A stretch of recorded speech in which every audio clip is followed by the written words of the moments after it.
Assalamualaikum warahmatullahi wabarakatuh. Innal hamdalillah nahmaduhu wa nasta'inuhu wa nastaghfiruh wa na'udzu billahi min shururi anfusina wa min sayyiati a'malina. May yahdihillahu fala mudilla lahu ومن يضلل فلا هادي له أشهد أن لا إله إلا الله وحده لا شريك له وأشهد أن محمدا عبده ورسوله وبعد. Terakhir, kesimpulan para ulama bahwa gua tersebut menghadap ke utara. Kenapa? Karena idza tala'at tazawaru an kahfihim dzatal yamin. Ketika matahari terbit, maka matahari itu menyinari mereka dari sebelah kanan. Wa idza gharabat, dan ketika matahari tenggelam itu, maka sinar menyinari mereka dari arah kiri. Berarti mereka sedikit mendapatkan sinar matahari. Ya. Dengan keterangan ini disimpulkan bahwa gua tersebut menghadap ke utara. Ya. Kemudian may yahdihillahu fahuwal muhtad. Orang yang dapat hidayah adalah orang yang dapat diberi hidayah oleh Allah. Jadi ibu jangan salah faham. Orang yang dapat hidayah adalah yang jujur, yang amanah, yang berbakti kepada orang tua, yang dermawan, yang baik hati. Tidak. Orang yang mendapatkan hidayah adalah karena diberi hidayah oleh Allah. Berapa banyak orang yang jujur, amanah, baik hati, dermawan, tapi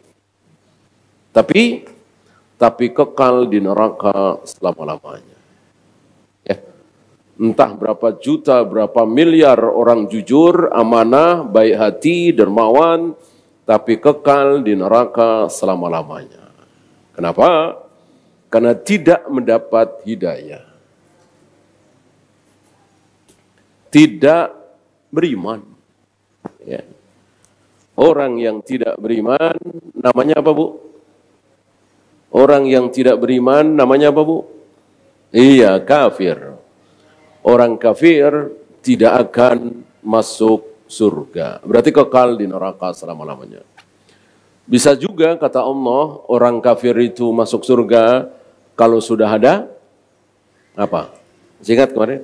Bisa, orang kafir masuk surga bisa kalau sudah ada unta. Kalau sudah ada unta masuk lubang jarum. Hatta yajal jamalu fi sammil khiyat. Kalau sudah ada unta bisa masuk lubang jarum, nah orang kafir bisa masuk surga. Berarti mustahil enggak? Mustahil. Kan mustahil unta segede itu, lubang jarum sekecil itu. Mustahil. Ya. Siapa orang kafir? Nah, ini banyak yang salah nih. Siapa orang kafir? Iya. Ya kalau tidak beriman agak kurang jelas ya. Yang jelas apa? Tunjuk aja tunjuk, tapi bukan orangnya ya.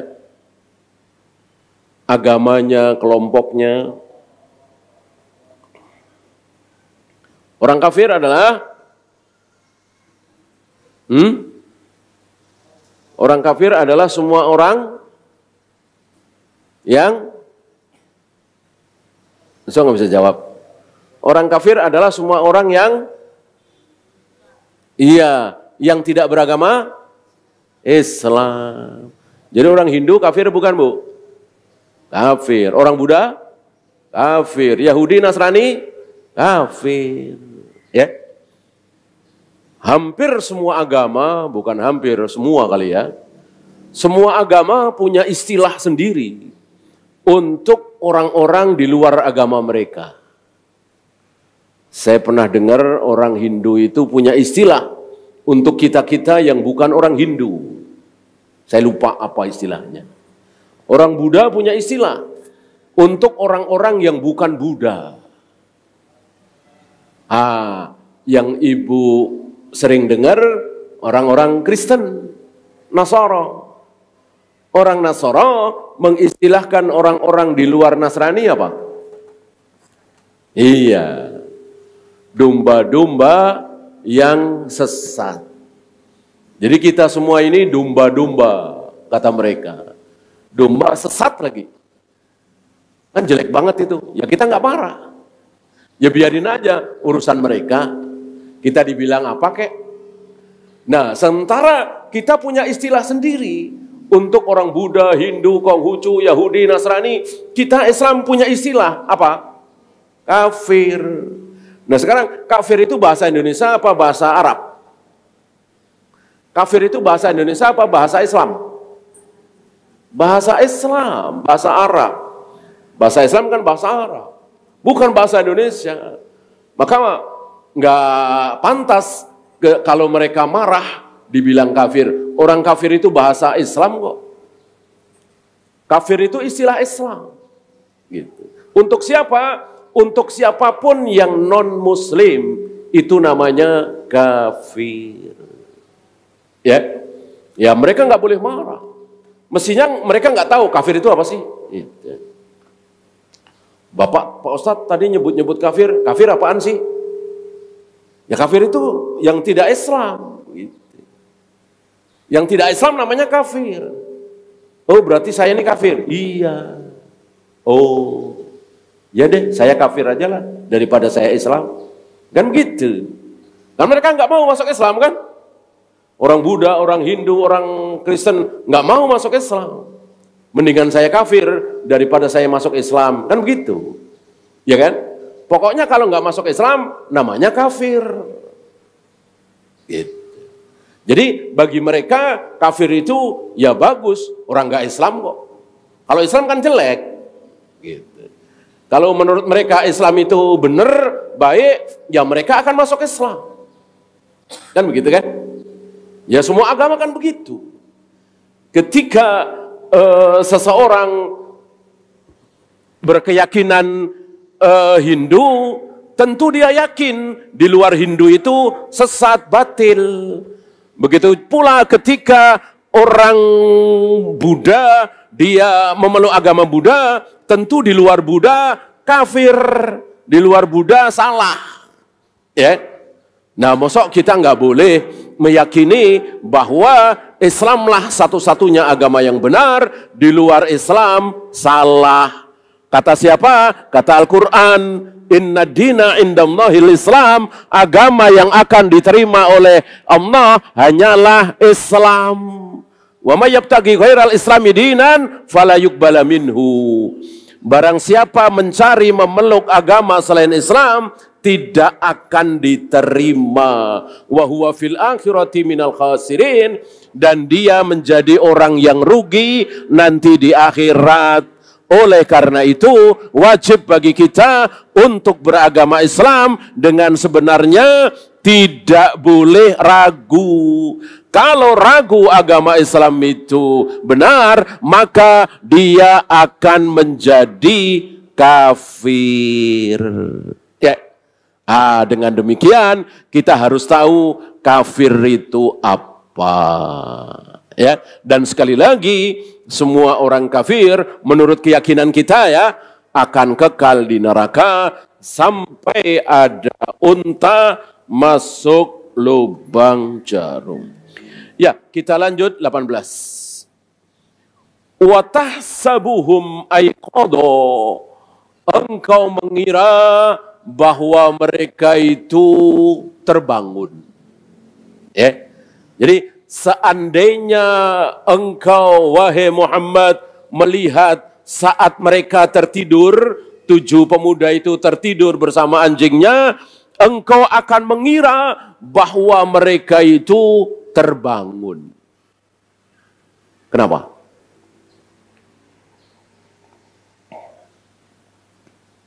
Wahum rukudun, padahal mereka tertidur. Tapi watahsabuhum aiqadha, tapi jika engkau ada di sana melihat mereka, tentu engkau akan beranggapan mereka terbangun. Kenapa? Kenapa? Dijelaskan. Wa nuqallibuhum dzatal yamini wa dzatas shimal. Karena kami bolak-balikkan, kadang ke kanan, kadang ke kiri, kadang ke kanan, kadang ke kiri, entah berapa jam sekali.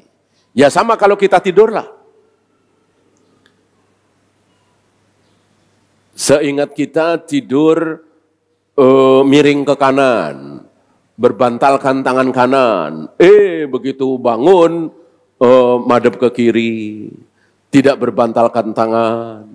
Ya, apalagi anak-anak begitu bangun, di lantai depan pintu kamar mandi, ya namanya orang tidur, ya. Tidur dibolak-balikkan oleh Allah, kadang ke kanan, kadang ke kiri, tapi masih tidur. Dan itu terjadi selama 300 tahun lebih. Enggak, apa istilahnya? Enggak mendusin. Ya, betul-betul terlelap. Kalau kita tidur semalaman saja 6 jam, 5 jam, biasanya hampir dipastikan ada terbangunnya, ada mendusinnya. Dan sunnah bagi kita ketika kita terbangun mendusin, meludah ke kiri, meludah tipis ke kiri. Kalau kita terbangun gara-gara mimpi buruk. Mimpi tenggelam, mimpi terbakar, mimpi dibunuh orang, mimpi membunuh orang, pokoknya mimpi buruk. Ya. Mimpi buruk sama dengan keburukan terjaga. Ya. Membunuh kan buruk, dibunuh buruk, berbohong buruk. Berzina buruk, berjudi buruk. Maka ketika kita mimpi, itu mimpi buruk. Ketika kita mimpi buruk, pasti dari setan. Masih ingat 3 macam mimpi ya? Salah satu mimpi dari setan. Ketika kita terbangun, kita disunahkan meludah tipis ke arah kiri. Sambil mengucapkan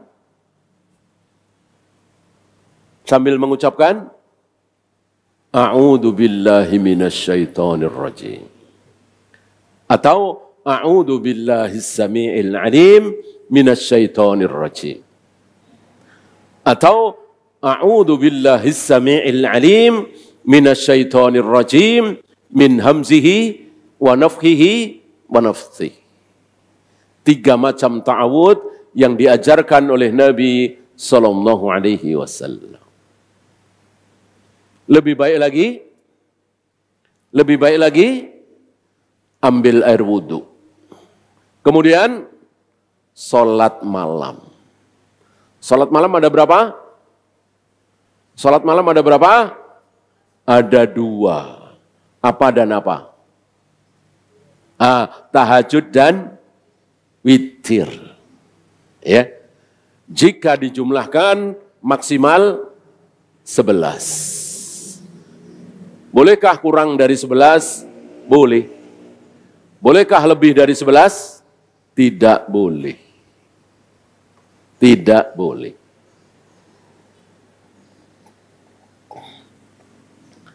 Karena ibadah melebihi Nabi, pasti. Ibadah melebihi Nabi, pasti. Pasti salah, pasti bid'ah. Ya. Seperti baca subhanallah, subhanallah 34 kali, bid'ah. Salat subuh 3 rakaat, salat isya 5 rakaat, bid'ah. Puasa Ramadan 32 hari, bid'ah. Melempar jumroh 8 kali, bid'ah. Tawaf sa'i 9 kali, bid'ah. Ya. Pokoknya melebihi dari contoh Nabi adalah bid'ah.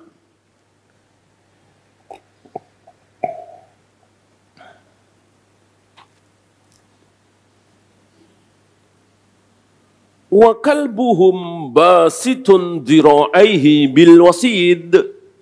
Sementara anjing mereka, anjing salah satu dari mereka. Jadi bukan milik bersama. Jadi di antara 7 pemuda itu, salah satunya punya anjing. Diriwayatkan bahwa dia tukang masak. Atau anak dari tukang masak di istana. Kan ini masih muda semua, remaja ya, belia. Dia punya anjing.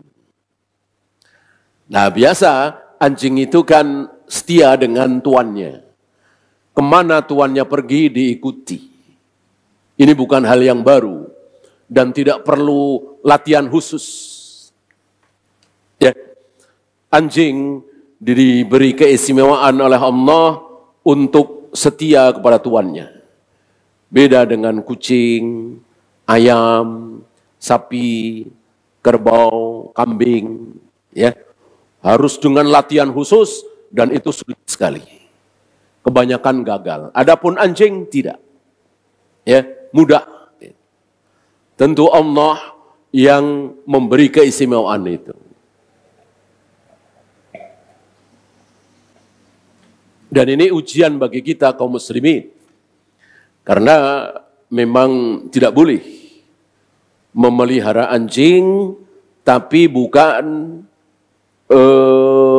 anjing pemburu, anjing penjaga. Artinya untuk bersenang-senang di rumah kita. Tidak ada keperluan. Rasulullah mengancam orang yang tidak punya keperluan tapi memelihara anjing, maka setiap hari pahalanya berkurang 1. Setiap hari pahalanya berkurang 1 kirot. 1 kirot. 1 kirot sebesar apa, Bu? Gunung Uhud. Sama ketika kita menyolati mayat, sekali menyolati mayat, pahalanya 1 kirot. Kalau mengantarkan ke jenazah, tambah 1 kirot lagi.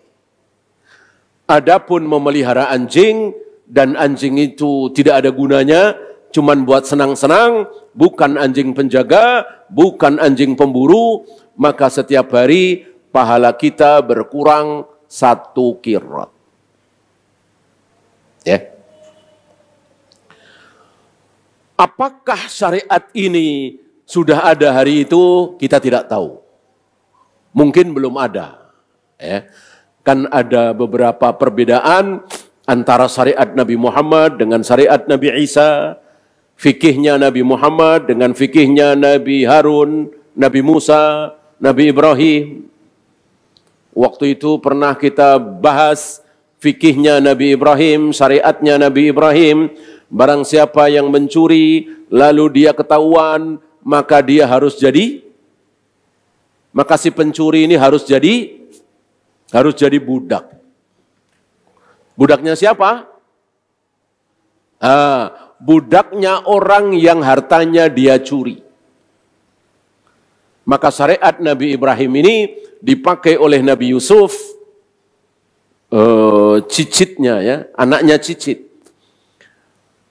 Dipakai oleh Nabi Yusuf sebagai cara supaya adiknya itu, adik seayah seibu, Bunyamin, tetap tinggal di Mesir bersama Nabi Yusuf. Ya. Maka dibikinlah tipu daya seolah Bunyamin mencuri. Padahal tidak.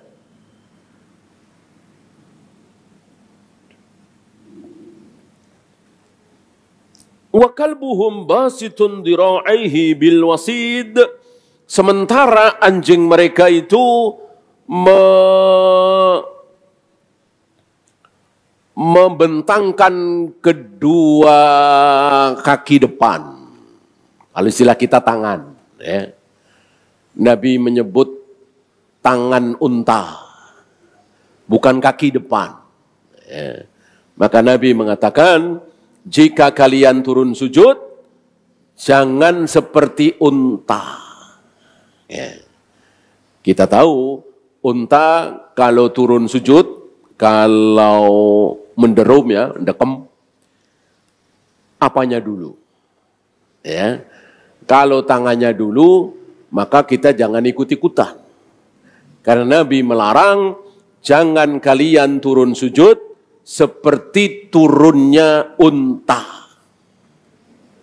Ya. Maka dikatakan di sini dhira. Dhira kan hasta ya. Ini shibr, ini dhira. Itu dibentangkan ke depan. Ya, anjing tidur kan kita tahu. Bagaimana anjing tidur seperti itu. Ya. Bil wasid, di depan pintu gua. Sifat anjing itu memang menjaga tuannya. Karena tuannya sedang tidur di dalam gua, ini si anjing berinisiatif menjaga di depan pintu gua. Agar kalau ada ular misalnya, binatang berbisa misalnya, orang jahat mau masuk misalnya, dihalau oleh anjing. Anjing itu siap mati demi menjaga keselamatan tuannya. Ya. Dan kita tidak tahu kenapa Allah mengharamkan kita memelihara anjing. Padahal kan manfaatnya besar sekali. Dan asyik ya, bisa disuruh, bisa dilatih, bisa tahu anggota keluarga kita, ini orang baru. Kita nggak tahu kenapa Allah melarang kita memelihara anjing, sementara bukan anjing penjaga, bukan anjing pemburu. Cukup bagi kita, sami'na wa ata'na. Sami'na wa ata'na. Jangan sami'na wa asayna. Itu Yahudi Bani Israel. Kaum muslimin, ciri khas kaum muslimin diawali oleh para sahabat, sami'na wa ata'na.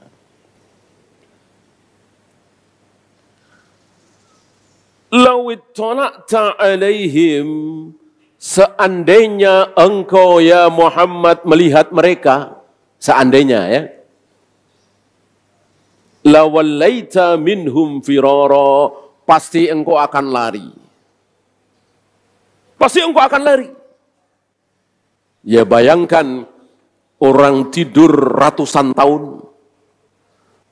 Taruhlah baru dapat 100 tahun. Tidur 100 tahun. Ya. Kan yang diistimewakan oleh Allah cuman tidak makan, tidak minum, tapi hidup dalam keadaan tidur selama 300 tahun. Cuman itu. Adapun kukunya, rambutnya, kumisnya, jenggotnya dipelihara apa tidak oleh Allah? Tidak. Tidak. Ya, tidak. Jadi ini kembali kepada fitrah manusia. Namanya manusia bertahun-tahun nggak cukur, bertahun-tahun nggak motong jenggot. Jenggot kan sunahnya dipotong segenggam. Gitu. Kumis sunahnya dirapikan. Jangan terlalu panjang, jangan melebihi bibir. Dikerok habis juga tidak boleh. Bid'ah kata Imam Malik. Jadi dirapikan, jenggot dipanjangkan segenggam. Oh, itu ya kita tahu sendirilah. Baru sebulan nggak gunting kuku, udah panjang. Apalagi setahun, apalagi 10 tahun, apalagi ini ratusan tahun. Kayak apa kukunya, kayak apa kumisnya, kayak apa jenggotnya, kayak apa rambutnya. Dibiarkan oleh Allah. Yang tidak dibiarkan oleh Allah adalah tidak makan, tidak minum, tapi hidup. Hanya itu. Di luar itu, maka terjadi biasa. Seperti manusia biasa. Ya, apa enggak mengerikan itu?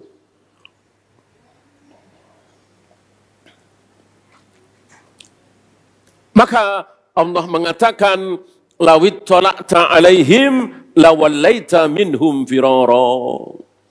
Jika engkau ya Muhammad melihat saat mereka tidur, engkau pasti lari ketakutan.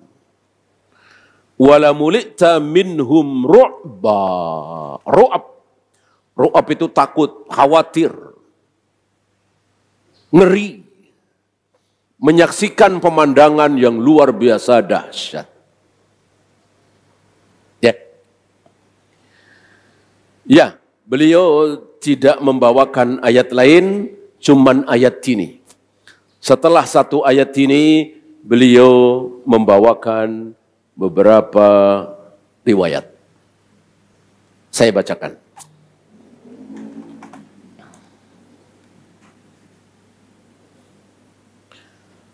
ذكر بعض أهل العلم أنهم لما ضرب الله على آذانهم بالنوم لم تنطبق أعينهم. Ini menarik nih. Ketika Allah menutup telinganya supaya tidak mendengar apa-apa. Biasanya kalau mendengar sesuatu kan terbangun. Allah takdirkan tujuh pemuda ini tidak dengar apa-apa. Telinganya ditutup. Gitu. Tapi matanya tidak. Ya. Matanya tidak. Sebab, atau mungkin bisa berkedip gitu ya. Sebab, kalau matanya selama 300 tahun kok merem terus, bahaya. Bahaya. Sangat berbahaya. Maka itulah gunanya kita berkedip. Ibu pernah seharian tidak berkedip? Pernah enggak? Enggak usah sehari, 2 jam enggak berkedip. Bisa? Enggak bisa. Setengah jam dah. Atau 5 menit dah. Ya, enggak bakalan bisa. Pasti mundorot. Ya minimal keluar air mata. Gitu ya. Itu gunanya berkedip. Itu luar biasa. Nikmat Allah itu luar biasa. Ya.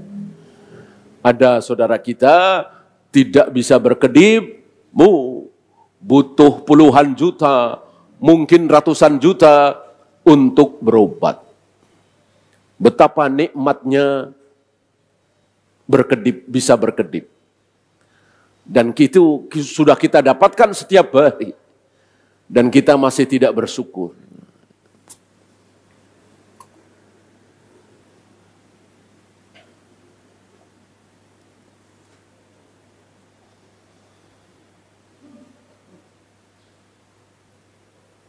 Walihada qala ta'ala wa tahsabuhum aiqadha. Oleh karena itu Allah mengatakan, jika engkau ada di situ ya Muhammad, pasti engkau mengira mereka tidak tidur. Orang melek atau berkedip. Gitu. Wahum ruqud, padahal mereka tidur setidur-tidurnya pules 300 tahun lebih. Ya. Maka ngeri. Gitu. Kalau menyaksikan itu ngeri. Inilah karomah, ya, bukan mukjizat, ya, bukan mukjizat. Karena mukjizat itu khusus siapa, Bu? Masih ingat? Para nabi, para rasul. Ini 7 pemuda kan bukan nabi, bukan rasul. Maka bukan mukjizat. Kalau bukan mukjizat apa, Bu? Karomah. Karomah para wali. Itu ada. Kita sering mendengar seseorang atau dokter yang banyak ya, ini nggak ada harapan. Ya, kita tinggal menunggu mukjizat dari Tuhan. Betul apa salah? Tentu salah. Mukjizat hanya Allah berikan kepada para nabi, para rasul. Manusia biasa seperti kita yang bukan nabi, bukan rasul, tidak punya mukjizat, tidak dapat mukjizat. Ya, yang ada karomah. Ya. Siapa yang dapat karomah, Bu? Siapa? Iya, orang-orang soleh, orang-orang baik, orang-orang yang akidahnya lurus, orang-orang yang tauhidnya benar. Ya. Maka tidak mungkin orang Khawarij, orang Rafidah, orang Jahmiyah, Jabariyah punya karomah. Tidak mungkin. Ya. Yang punya karomah itu para sahabat, para tabi'in. Akidahnya benar, tauhidnya lurus, dia saleh, dan seterusnya. Umar pernah berkhutbah di mimbar Masjid Nabawi, tiba-tiba teriak, ketika berkhutbah itu teriak, Sariyah ila hadal jabal, Sariyah ila hadal jabal. Wahai pasukan, mendekatlah ke bukit itu. Wahai pasukan, mendekatlah ke bukit itu. Enggak nyambung dengan isi khutbahnya. Kira-kira 2 bulan setelah itu, pulanglah pasukan kaum muslimin dari perang jihad di Irak. Setelah pulang, mereka bercerita.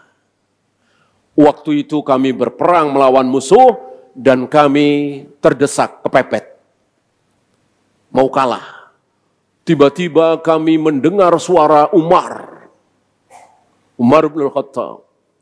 Sariyah ila hadal jabal, Sariyah ila hadal jabal. Wahai pasukan, mepetlah, mendekatlah ke bukit itu, mendekatlah ke bukit itu. Kami ikuti suara itu, walillahil ham, Allah berikan kemenangan kepada kami. Apa ini? Karomah, bukan mukjizat. Apakah seluruh sahabat dapat karomah? Jawabnya, tidak. Bisa dihitung dengan jari yang dapat karomah. Gitu. Sedangkan sahabat kan 100.000 lebih. Yang dapat karomah bisa dihitung dengan jari. Mungkin belasan atau mungkin nggak sampai 10. Apakah yang dapat karomah pasti sahabat yang paling mulia? Jawabnya? Jawabnya tidak. Tidak. Nah, Abu Bakar, siapa yang lebih mulia? Abu Bakar apa Umar? Abu Bakar. Abu Bakar, ya. Tapi yang dapat karomah Umar, ya.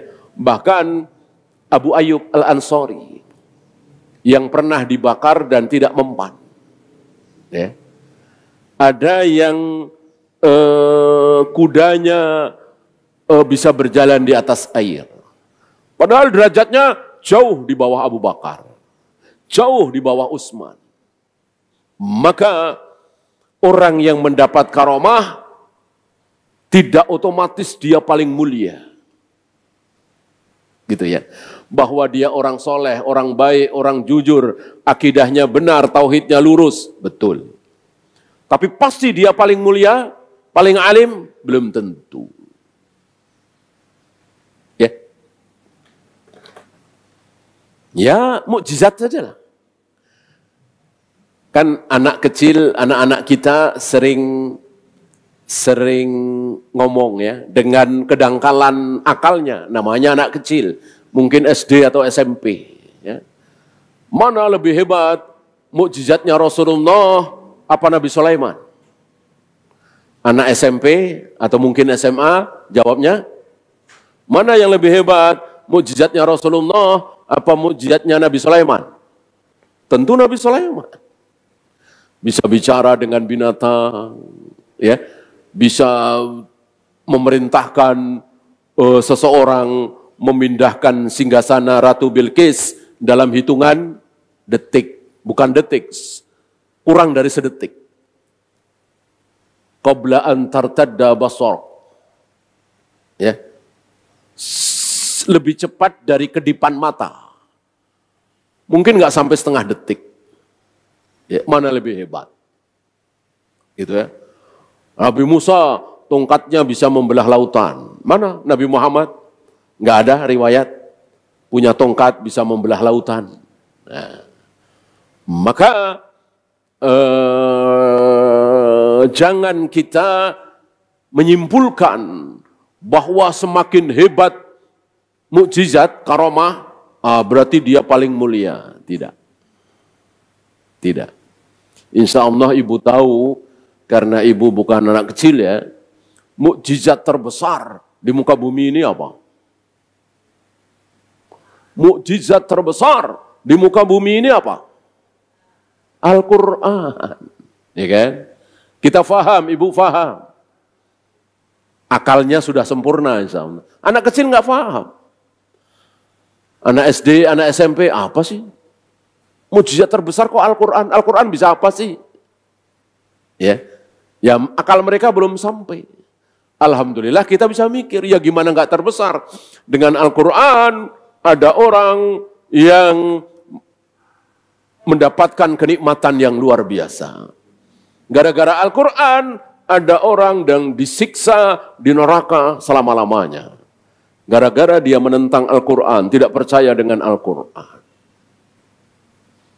Ya, mukjizat terbesar di muka bumi, Al-Quran.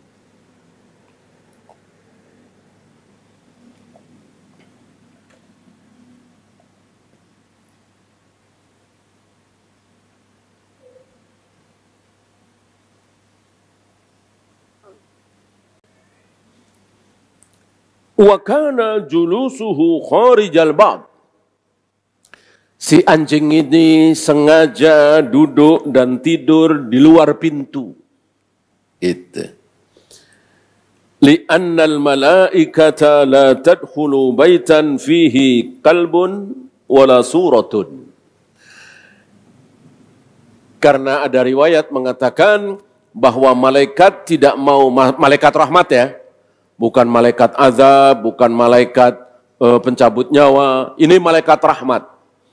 Malaikat rahmat tidak mau masuk ke dalam rumah yang di dalam rumah itu ada anjingnya, ada patungnya, ada gambarnya, gambar manusia dan hewan. Pernah satu ketika Rasulullah menunggu-nunggu kedatangan Jibril. Karena memang Jibril sudah janji. Nanti aku akan datang lagi ke sini ya Muhammad hari anu. Ba'da zuhur misalnya ya. Cuman enggak disebut. Nabi nunggu kedatangan makhluk yang sangat beliau cintai. Jibril. Utusan Allah. Kalau istilah kita ya, semenit, 2 menit, 3 menit, 5 menit, nggak datang-datang. 10 menit, 1/4 jam, nggak datang-datang. Maka Nabi tidak curiga dengan Jibril. Nabi curiga dengan rumah beliau. Ini pelajaran bagi kita ya. Kalau kita berhadapan dengan dalil, berhadapan dengan ayat, dengan hadis, lalu kita curiga, wah, jangan-jangan salah nih ayat. Jangan-jangan hadis salah nih, hadis sahih ini. Kok tidak sesuai kenyataan? Maka curigailah akal kita. curigailah logika kita.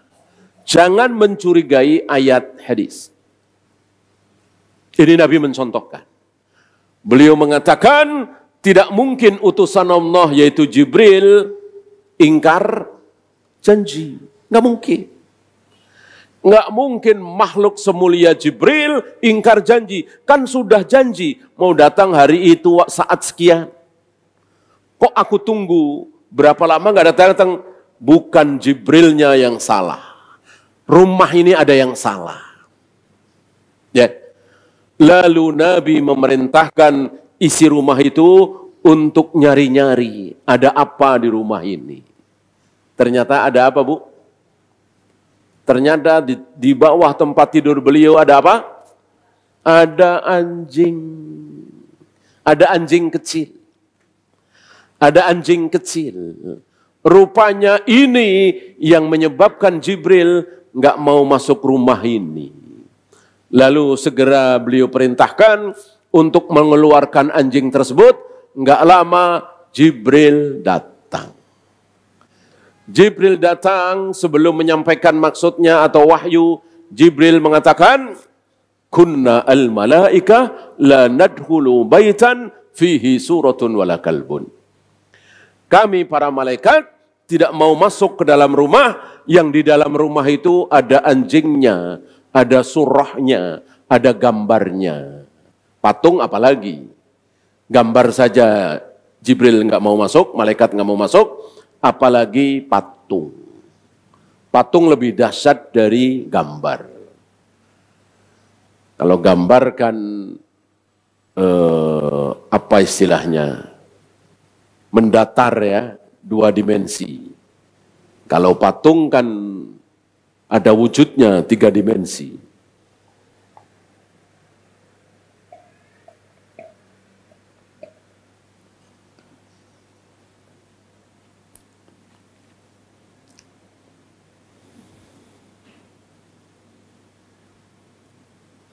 Ada tambahan wala junubun wala kafirun.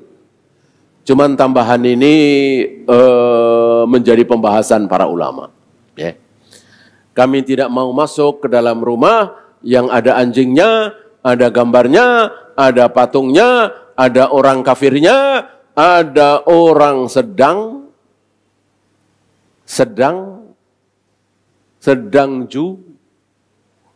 junub.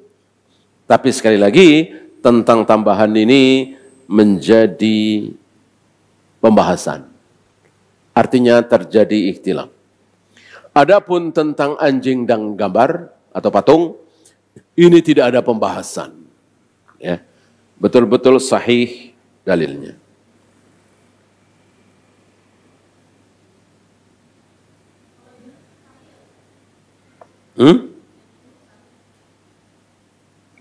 Iya. Patung, gambar, anjing, junub, kafir. Maksudnya orang kafir.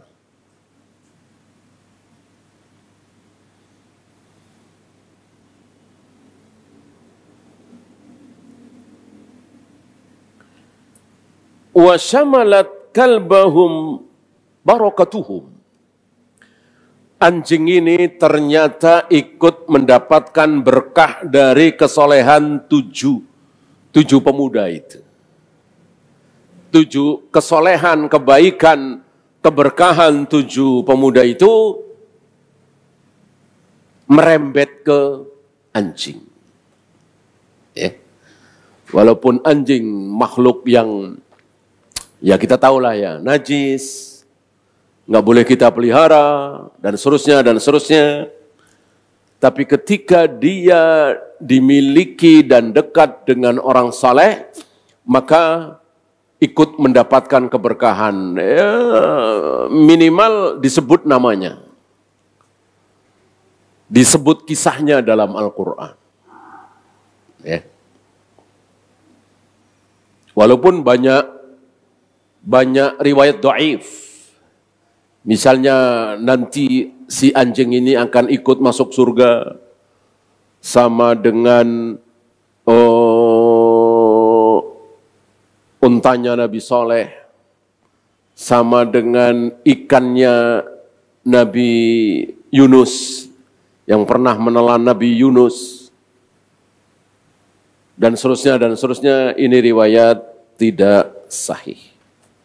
Karena yang akan masuk surga hanya manusia. Tidak ada hewan yang akan masuk surga. Bahwa di surga ada hewan untuk kesenangan manusia, betul. Tapi bukan hewan yang ada di dunia ini. Bukan hewan yang pernah ada di dunia ini.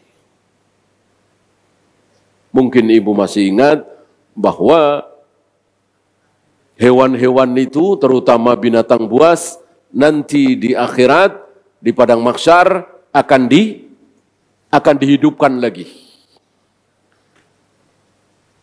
Tapi cuman beberapa saat. Entah berapa hari, entah berapa bulan ya. Untuk diapakan? Masih ingat? Untuk dibalas. Untuk dibalas. Siapa yang membalas? Sesama mereka. Anjing dibalas oleh anjing, buaya dibalas oleh buaya, kucing dibalas oleh kucing, harimau dibalas oleh harimau. Sampai kata Nabi, kambing yang bertanduk, yang dulu pernah mendolimi kambing yang tidak bertanduk. Mentang-mentang dia bertanduk, dia terjang, dia serang kambing lain yang tidak bertanduk. Berarti kan dolim. Nanti di akhirat akan dibalas. Kenapa? Karena Allah paling benci dengan kedoliman. Jangankan kita manusia, hewan yang dolim saja akan dibalas. Saling membalas tuh. Diayatkan ada wa idzal wuhusyu husyirat. Ketika binatang-binatang buas itu dikumpulkan. Untuk apa? Untuk saling membalas. Yang dizolimi membalas yang mendolimi. Entah ini terjadi berapa hari, berapa bulan, berapa tahun, udah selesai semua. Yang mendolimi sudah dibalas oleh yang dizolimi, selesai, maka semuanya oleh Allah dirubah jadi tanah, debu. Ya. Detik itulah orang-orang kafir mengatakan, ya laitani kuntu turaba. Alangkah indahnya, alangkah senangnya kalau aku juga jadi debu seperti mereka. Sementara tidak. Orang kafir tetap akan menjadi orang dan sebentar lagi akan dimasukkan ke dalam neraka.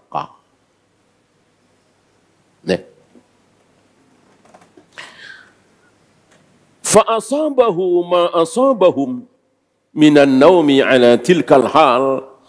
Allah takdirkan si anjing ini sama dengan 7 pemuda itu. Sama-sama tidur selama 300 tahun lebih.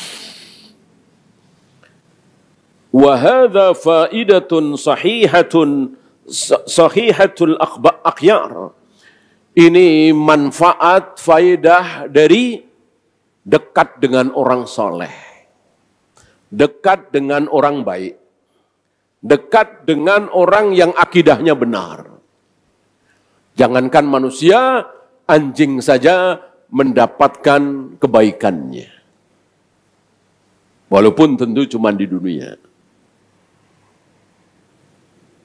Maka kalau ibu punya teman atau saudara atau tetangga kok bagus, soleh, taat, amanah, baik, akidahnya lurus, akrabi, dekati.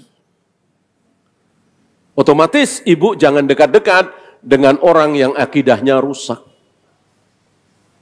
Mengatakan bahwa kita yang masih hidup ini selain dibantu oleh Allah, juga kadang-kadang dibantu oleh orang-orang yang sudah mati. Rusak nggak akidah begini? Rusak serusak-rusaknya.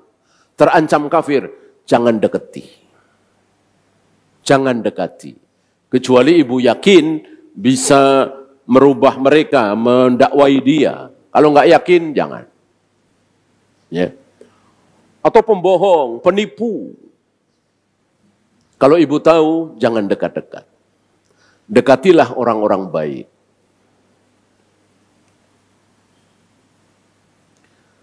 فَإِنَّهُ صَارَ لِهَذَا الْكَلْبِ ذِكْرٌ وَخَبَرٌ وَشَأْنٌ. Maka jadilah anjing ini disebut-sebut. Entah berapa ribu ulama yang menyebut-nyebut anjing ini. Kita sekarang sedang menyebut-nyebut si anjing ini. Menyebut dengan kebaikan tentunya. Kenapa? Karena dia dekat dengan orang-orang baik, orang-orang soleh. Maka alangkah bahagianya kalau kita dekat dengan orang baik, soleh, berilmu, akidahnya baik, dan seterusnya.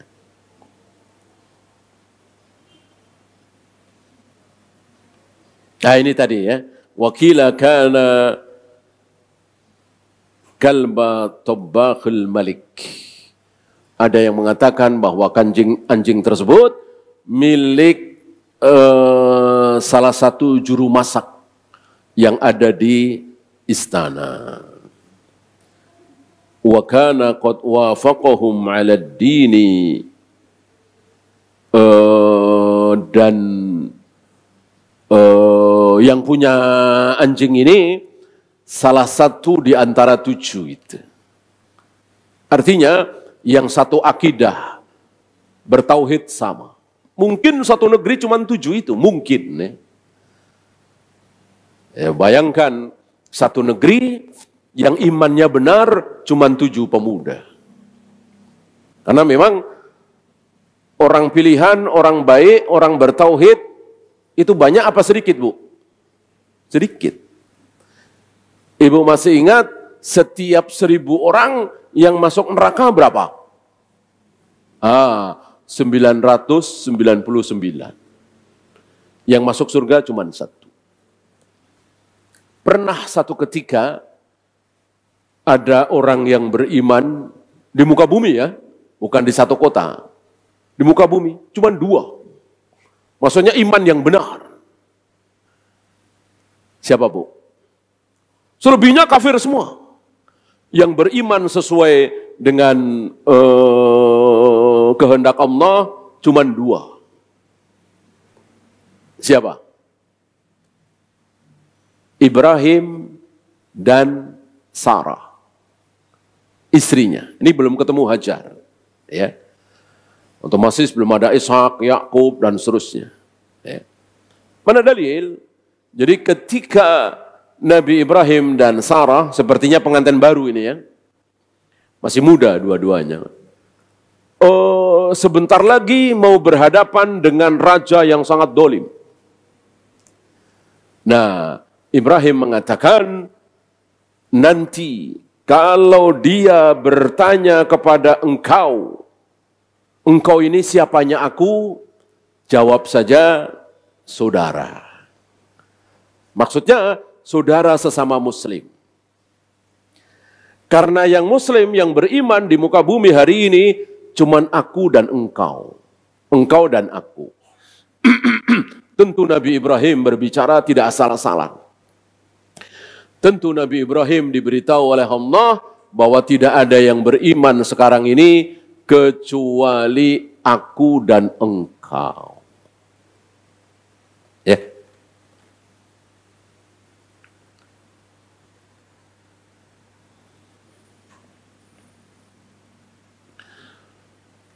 Ini terulang ketika Rasulullah Muhammad SAW umur belasan tahun, 20 tahun, 30 tahun, bahkan menjelang 40 tahun.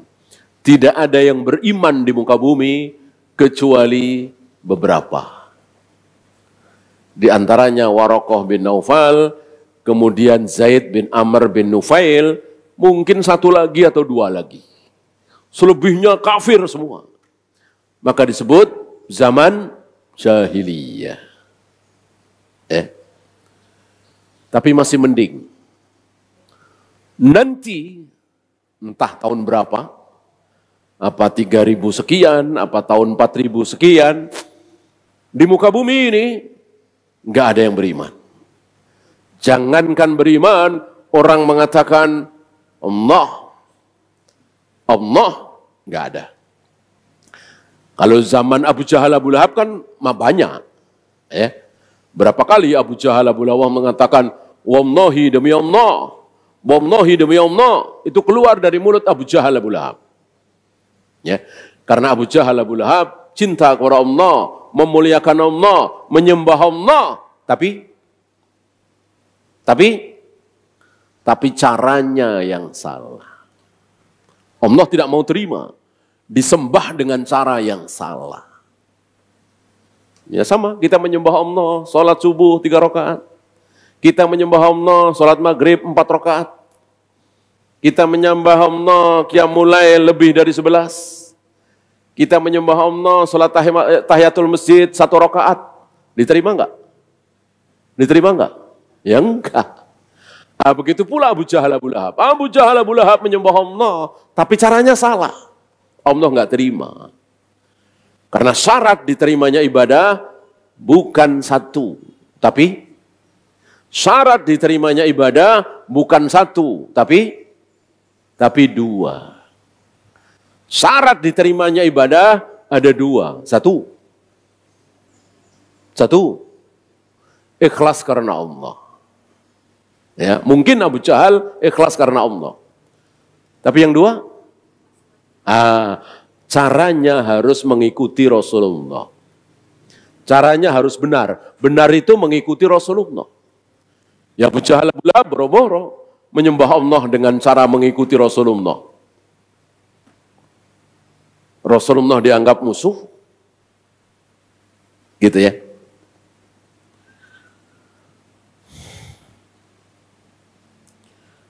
Kemudian nama-nama ya.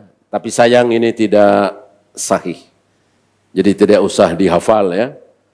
Ada nama kambing yang akhirnya disembelih oleh Nabi Ibrahim sebagai pengganti Nabi Ismail, itu ada namanya Jarir. Kemudian burung hudhud yang sempat membantah Nabi Sulaiman, itu namanya Anqaz. Kemudian anjing tadi namanya, pernah dengar? Suka ditulis itu di rumah-rumah orang awam, ya, orang-orang tarekat sufi. Namanya Kitmir, ya. Kemudian anak sapi yang disembah oleh Bani Israel atas tipuan Samiri, itu namanya Bahmud, ya, dan seterusnya. Tapi riwayat ini maudhu, bukan dhaif lagi, maudhu, palsu. Wallahu a'lam. Ya, itu saja. Ada pertanyaan, silakan.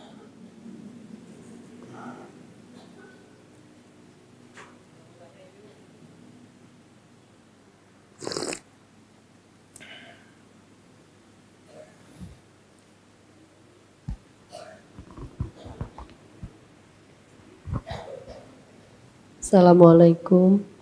Ustadz, mengenai apa tadi yang dilarang ada di dalam rumah itu, kalau foto gimana ya Ustadz? Ketika dipajang, maka kita tidak bisa membedakan ya, apakah itu gambar atau foto, ya sama kan, malah lebih malah lebih jelas. Kalau gambar mungkin ya ada yang mirip, ada yang tidak. Kalau foto ya pasti mirip. Maka kalau ibu punya foto anak, suami, ayah, ibu, lebih baik disimpan di album, masukin lemari, laci, jangan dipajang. Jangan dipajang. Tentu kita tidak mau rumah kita tidak dimasuki malaikat. Malaikat rahmat. Ya. Apalagi patung. Ustadz, kalau fotonya di HP boleh? Ya, jangan dipajang. Jangan dipajang. Oleh karena itu para ulama membolehkan foto itu kan untuk hal-hal doruri yang tidak mungkin tidak harus ada. KTP misalnya, ijazah misalnya, paspor misalnya, gitu. Maka di luar hal-hal tersebut tidak usah. Ya. Apalagi anak-anak kita masih ada, ya kan? Kemudian kita pajang foto anak-anak kita. Ini saya kira bodoh ya. Yang ngapain ngelihat foto? Ngelihat langsung aja, bisa lari-lari, jalan-jalan, ya kan? Nah, liatin anak, ngapain ngelihat fotonya? Lihat langsungnya aja, lebih lucu, bisa bergerak. Ngapain lihat fotonya? Maka tutup aja foto itu. Kalau di handphone kan tutup, ya, atau di laci. Mungkin sewaktu-waktu dibutuhkan. Jadi jangan dipajang. Nah, termasuk di apa itu profil ya, jangan. Mungkin ibu tahu ain kan? Tahu ain kan? Nah, hati-hati dengan ain.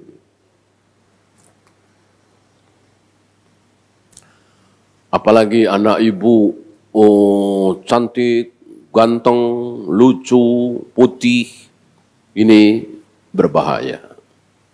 Oleh karena itu, Nabi Yakub berpesan kepada 12 anaknya yang mau masuk Mesir. Ya. Nabi Yakub berpesan kepada anak-anaknya ini, la tadkhulu min babi wahidah. La tadkhulu min babi wahid. Wadkhulu min abwabi mutafarriqah. Kalian jangan masuk Mesir dari satu pintu. Tapi masuklah dari beberapa pintu. Artinya, kalian jangan bergerombol. Kenapa? Karena Nabi Yakub khawatir terkena ain. Kita tahu anak-anak Nabi Yakub luar biasa, tampannya, gantengnya, putih, dan seterusnya.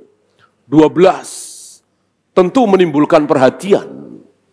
Kalau sampai ada orang yang punya ain, memperhatikan, takjub, nah itu bisa sakit. Terkena ain. Ya. Jadi ain itu ada. Ya, di negeri kita tidak tertutup kemungkinan. Ada yang memiliki ain. Maka untuk kehati-hatian anak kita jangan kita pajang. Wallahu a'lam.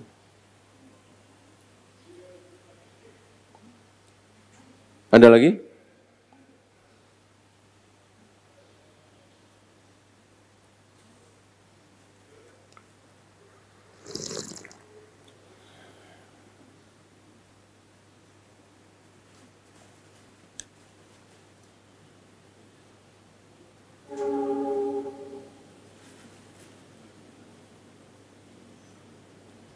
Assalamualaikum warahmatullahi wabarakatuh.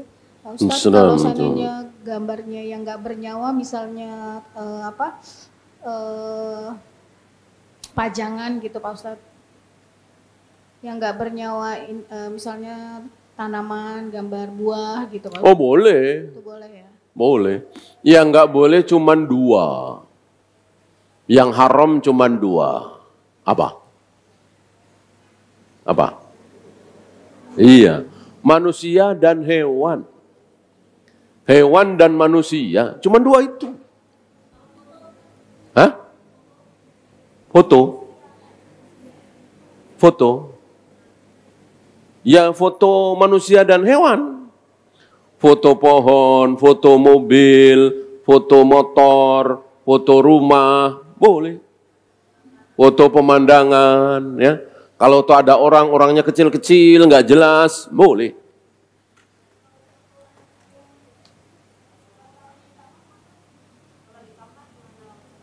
Dipajang kan? Ya kan kita nggak mau kamar kita nggak dimasuki malaikat rahmat. Ya, karena biasanya kalau malaikat nggak mau masuk, yang masuk siapa? Iya, jin, setan.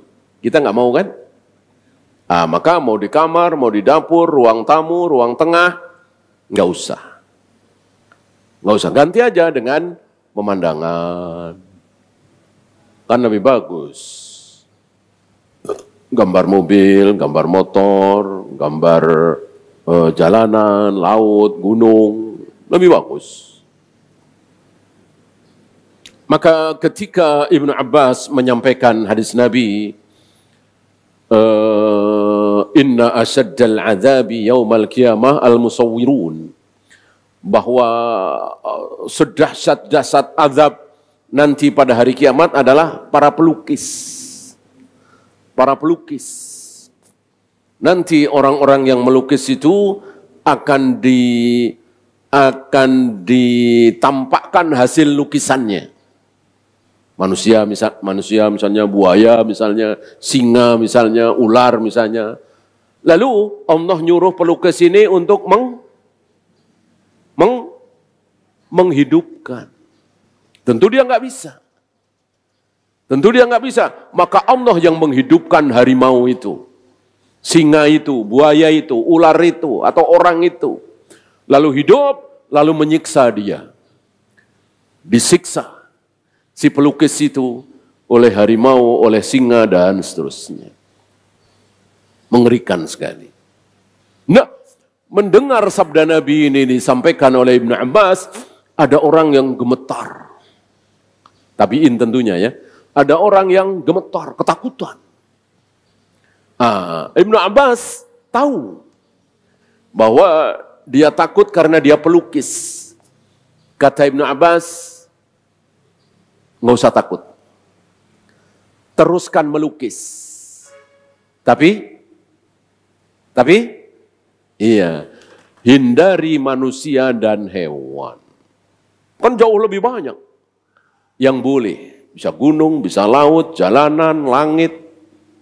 Yang nggak boleh cuma manusia dan hewan doang. Iya, yang bernyawa. Tumbuhan boleh. Tumbuhan tidak dianggap bernyawa. Walaupun mungkin disebut makhluk hidup ya. Tapi boleh, karena tidak bernyawa.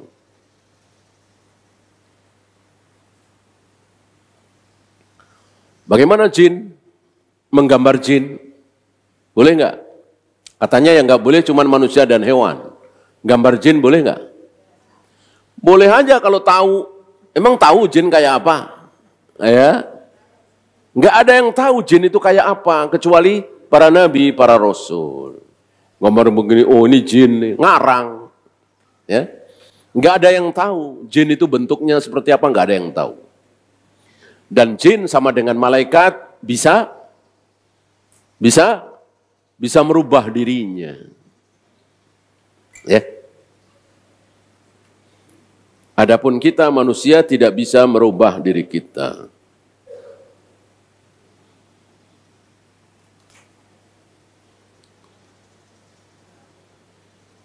Ada lagi?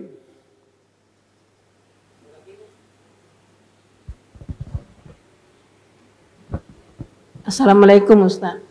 Assalamualaikum. Izin bertanya Ustaz, kita boleh nggak salat sunat wudhu tiap waktu salat? Gitu. Kan salat 5 kali sehari semalam. Setiap mau salat sunat kita salat wudhu terus gitu. Boleh nggak Ustaz?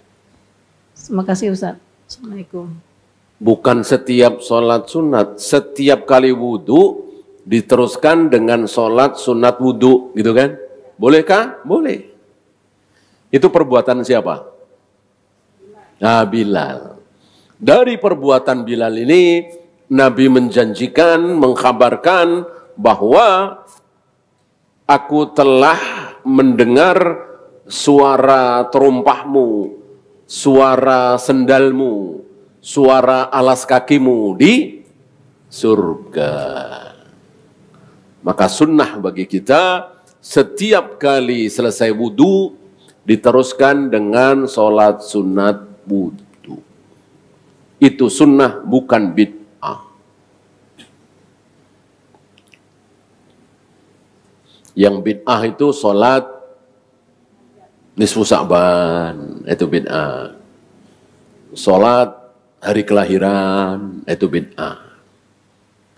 Sholat hajat, karena hadisnya dhaif, sholat hajat. Ya. Yang sunat, sholat istikharah.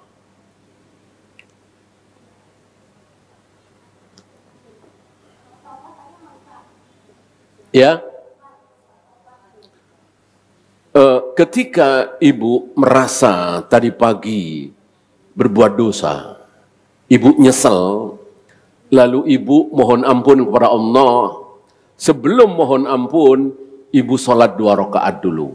Itu boleh. Ya. Sholat apa saja. Apa sholat tahiyatul masjid, apa sholat sunat wudu, gitu. Tapi sebelum mohon ampun kepada Allah, sholat 2 rakaat dulu. Boleh. Jadi bukan kehususan. Ya. Intinya sebelum mohon ampun kepada Allah, sholat 2 rakaat dulu. Apa saja. Iya bisa seperti itu, tapi seandainya ibu niatnya sholat tahiyatul masjid, atau sholat sunat wudu, atau sholat istikharah, atau sholat apapun, setelah itu mohon ampun kepada Allah, bahkan ketika sujud mohon ampun kepada Allah, itu boleh. Tidak bid'ah.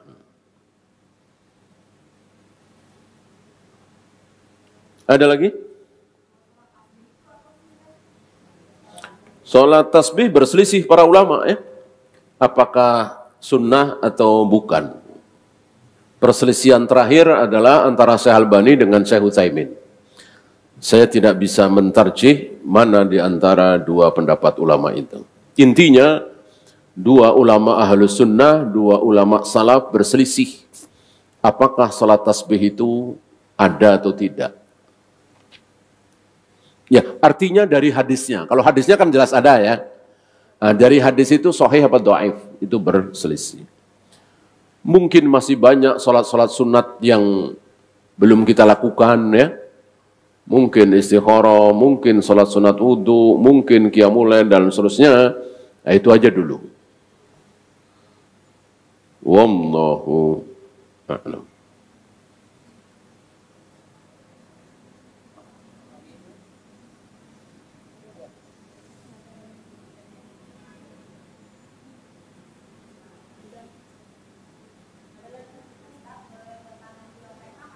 Silakan, silakan.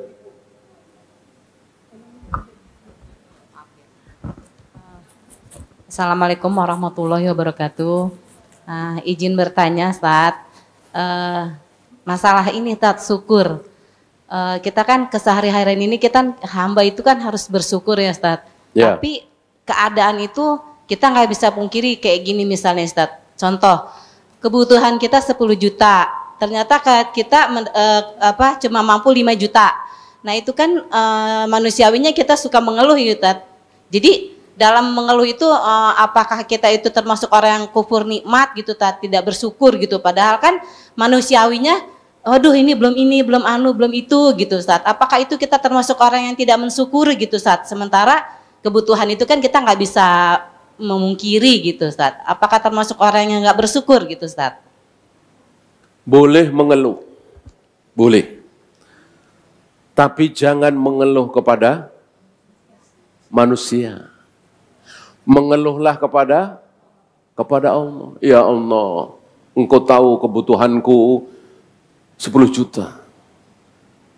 Aku cuman dapat 5 juta, 6 juta. Tambahkanlah ya Allah. Allah itu semakin diminta, Allah itu semakin diminta, semakin senang. bahwa Allah, bahkan Allah murka kepada orang yang nggak pernah minta.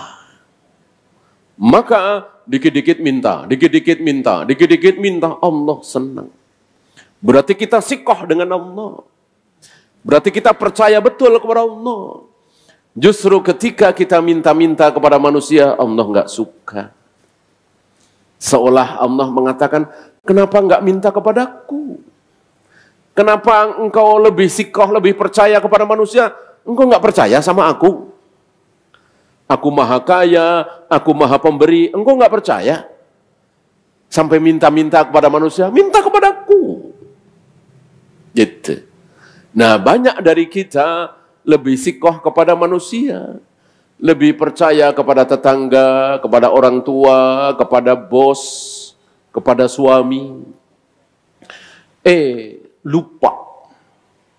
Kalau Allah maha kaya, maha pengasih, maha pemberi, dan Allah kalau memberi itu, apa istilah kita? Jor-joran. Jor-joran. Ya. Dan minta kepada Allah semakin gede, semakin besar, semakin berharga, Allah semakin, kita minta gede banget nih kepada Allah, Allah semakin senang. Justru kalau kita minta yang kecil-kecil, Allah kurang suka. Ya, maka Allah senang sekali kalau kita minta kepada Allah apa? Milik Allah yang paling bagus, paling berharga. Apa? Surga Firdaus. Idza sa'alta fas'al jannatal firdaus. Jika engkau minta kepada Allah, mintalah surga Firdaus. Jangan tanggung-tanggung. Enggak boleh, saya ahli maksiat ya Allah, ibadah saya dikit, sholat aja bolong-bolong. Apa iya saya boleh minta surga Firdaus? Boleh enggak? Boleh enggak? Boleh. Justru yang enggak boleh gimana? Ya Allah, 40 tahun lebih aku enggak pernah tertinggal sholat berjamaah. Ya Allah, setiap hari aku membaca Al-Quran minimal 5 juz. Mana surganya ya Allah? Allah nggak suka. Ya, Allah nggak suka seperti ini. Seolah mentang-mentang soleh, mentang-mentang baik, mentang-mentang ahli ibadah, lalu berhak dengan surga. Enggak. Enggak. Ya, bahkan Nabi, ya Nabi, apakah engkau masuk surga nanti karena amalmu? Nabi bilang, tidak. Itu pemberian Allah, anugerah Allah, bukan amal kita.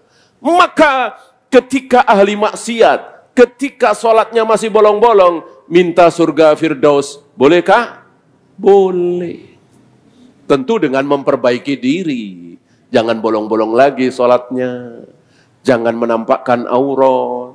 Jangan berbuat maksiat. Gitu. Artinya, Allah kalau ngasih itu, kayak tadi, jor-joran. Ya. Ente nggak pantas surga Firdaus, ente pantasnya ini. Enggak. Terserah Allah. Bahkan ahli ibadah, tapi karena kesombongannya, dia menyombongkan ibadahnya, Allah nggak kasih. Yang ibadahnya tadi ya, sholat bolong-bolong, tapi dia merengek, meminta, memohon, Allah kasih. Terserah Allah. Jangan sekali-kali kita menyombongkan ibadah kita. Yang ada kita harus merengek. Maka ibu jangan putus asa. Suami saya kan cuma pegawai negeri, gaji terukur. Apa iya saya bisa haji? Apa iya saya bisa umroh? Allah nggak suka ini. Mintalah, engkau maha kaya ya Allah. Engkau punya 1000 jalan ya Allah. Takdirkan aku bisa naik haji. Takdirkan aku bisa umroh. Kecil bagi Allah. Yang penting keyakinan. Ya. Jadi kalau minta kepada Allah, jangan tanggung-tanggung. Mintalah sekalian yang besar. Ya, makasih Ustaz. Silakan. Misalnya kita berdoa begini Ustaz. Ya Allah, saya sudah mengurus orang yang Engkau titipkan, misalnya seperti itu Ustaz. Dan saya sudah berdoa kepadamu di hadapan Baitullah gitu kan misalnya. Terus meminta supaya doa kita dikabulkan. Boleh nggak kita menyebutkan itu Ustaz? Boleh. Yang 3 orang terjebak dalam goa itu. Mirip-mirip begitu kan? Boleh. Akhirnya kan merengek. Merengek ya. Tetap merengek berdoa. Jadi kalau tadi apa bedanya Ustaz sama tadi Ustaz sampaikan? Beda. Tadi kan nggak merengek. Mana surganya ya Allah? Gitu. Nggak merengek ya. Nggak merengek. Memastikan. Gitu. Kalau ini kan tetap merengek. Coba diingat-ingat, 3 orang yang terjebak di dalam gua, setelah menyebutkan kebaikannya, dia bilang apa? Allahumma in kuntu fa'altu dhalika ibtigha'a wajhik. Ya Allah, seandainya yang aku lakukan itu ikhlas karena Engkau. Tetap lau, seandainya. Kalau yang saya contohkan tadi, nggak pakai seandainya. Saya sudah sholat, saya sudah puasa, 40 tahun saya tidak pernah ketinggalan jamaah, nggak mungkin saya nggak dapat surga, nggak mungkin saya masuk neraka, haram. Haram, memastikan. Ya, maka yang ada adalah merengek. Tetap merengek. Dan tadi seandainya yang aku lakukan itu ikhlas karena Engkau ya Allah, maka geserkanlah batu besar ini. Betul bergeser. 3 kali. Akhirnya bisa keluar.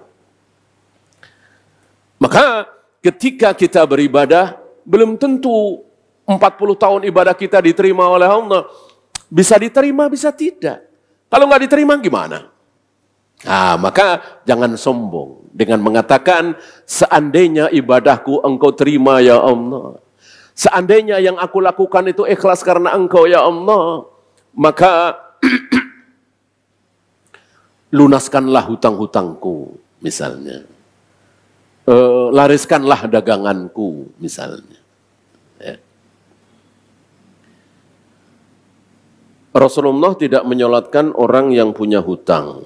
Apakah tidak berdosa jika kita tidak ikut sholat jenazah? Mohon penjelasan. Ya memang tidak berdosa kalau sudah ada yang menyolati.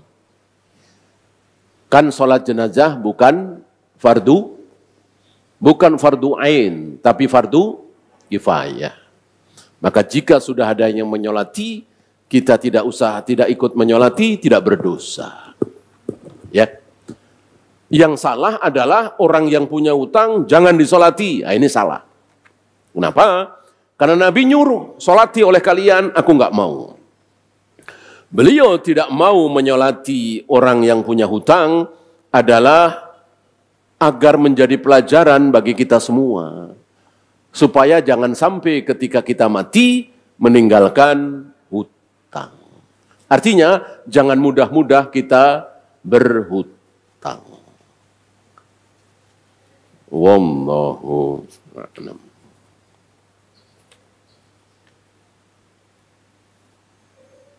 Apa hukumnya tabungan haji di bank konvensional atau koperasi? Maksudnya ngambil uangnya dari koperasi, dari bank konvensional untuk disetorkan ke depak, gitu ya. Yang banyak terjadi seperti itu ya. Kan ada bunganya. Ada bunganya, ya kan? Kita pinjam 25 juta supaya disetorkan ke depak, nama kita masuk. Kita bayarnya ke bank 25 apa lebih? Lebih, apa namanya? Riba kan? Riba haram. Gitu ya. Adapun kita menabung supaya kita bisa pergi haji, ini takalluf. Ya, kalau menabung kan berarti nggak mampu. Ya, disinilah rahasia. Kenapa hari ini kaum muslimin Indonesia dan hampir di Malaysia, di Mesir dan seterusnya punya uang tapi belum juga bisa berangkat, nunggu 15 tahun, 20 tahun, 25 tahun. Karena apa? Karena tidak mengamalkan sunnah Nabi. Tidak mengamalkan sunnah Nabi. Apa sunnah Nabi? Jangan takalluf. Kalau memang belum bisa berangkat, ya jangan berangkat. Nggak boleh kan? Man istata'a ilaihi sabila. Barang siapa yang mampu, silahkan berangkat haji. Yang tidak mampu, jangan. Yang mampu adalah, nih, saya punya 70 juta. Berarti mampu. Ini pakai minjem-minjem kan berarti nggak mampu. Bolehkah? Jangan. Jangan. Nah, coba kalau kaum muslimin faham ini semua, barangkali nggak ngantri. Kalau toh ngantri mungkin setahun 2 tahun. Sekarang sampai 20 tahun, ada yang 25 tahun, 30 tahun, karena mampu nggak mampu pada setor nama. Ya.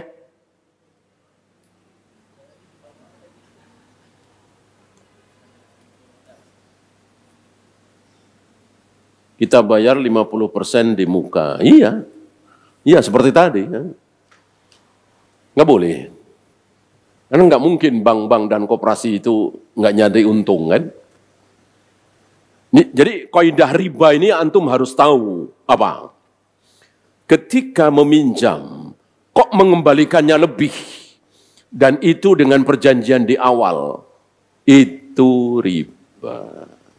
Ya. Mengambil keuntungan dari sebuah piutang. Itu riba. Oleh karena itu ketika kita menghutangi, ketika kita punya piutang, maka hanya satu tujuannya. Apa? Menolong. Tidak boleh ada niat lain. Wallahu a'lam. Ada lagi?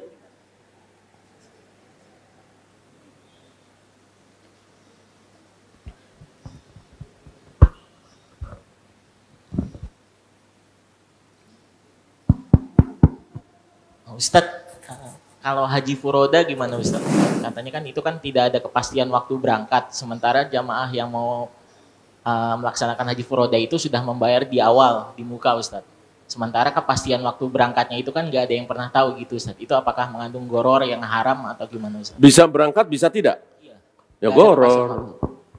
Goror. Kecuali sekedar waktu ya. Ya seperti kita sudah membayar ke Depak, tapi berangkatnya 2027 apa 2028, belum ada kepastian, insya Allah itu boleh. Kalau bisa berangkat, bisa tidak, ya goror lah. Kalau goror ya kita tahu goror hukumnya apa. Ya. Kecuali pasti berangkat, cuman tidak ketahuan apakah tahun ini, apa tahun depan, pokoknya pasti berangkat. Nah itu tidak goror. Gitu. Ya sama seperti kita ngasih uang 1 juta, beli lemari, dibikin oleh tukang kayu, panjang sekian, lebar sekian, warna ini, kan bisa nanti seminggu lagi, bisa mungkin 10 hari lagi. Apakah ini boleh? Boleh. Boleh. Karena pasti jadi lemarinya. Hanya tidak tahu pasti apa seminggu, apa 2 minggu, apa 10 hari. Ini boleh. Yang tidak boleh, bisa berangkat, bisa tidak. Dari uang 1 juta itu, kita serahkan, kita bisa dapat rambutan 2 ton, bisa cuma setengah ton, bisa cuma 10 kilo. Boleh nggak? Nggak boleh, ini goror.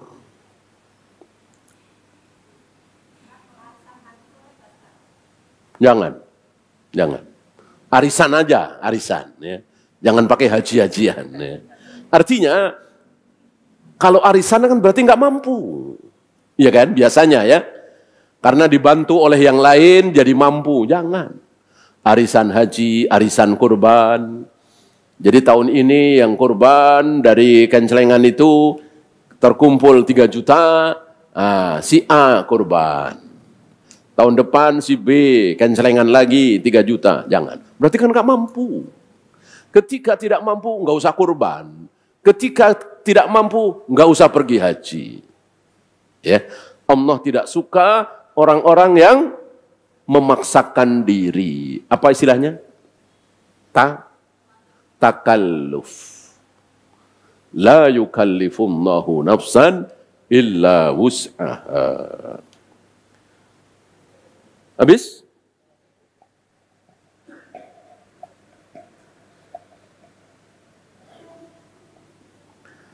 Kalau tidak ada, kita akhiri. Subhanakallahumma bihamdika asyhadu an la ilaha illa anta astaghfiruka wa atubu ilaik. Assalamualaikum warahmatullahi wabarakatuh. Dukung Al-Hujjah untuk punya tempat dakwah.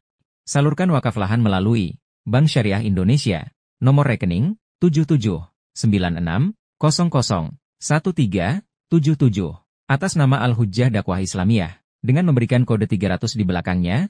Contoh, Rp 10.300.000. Syukron wa jazakumullah khair.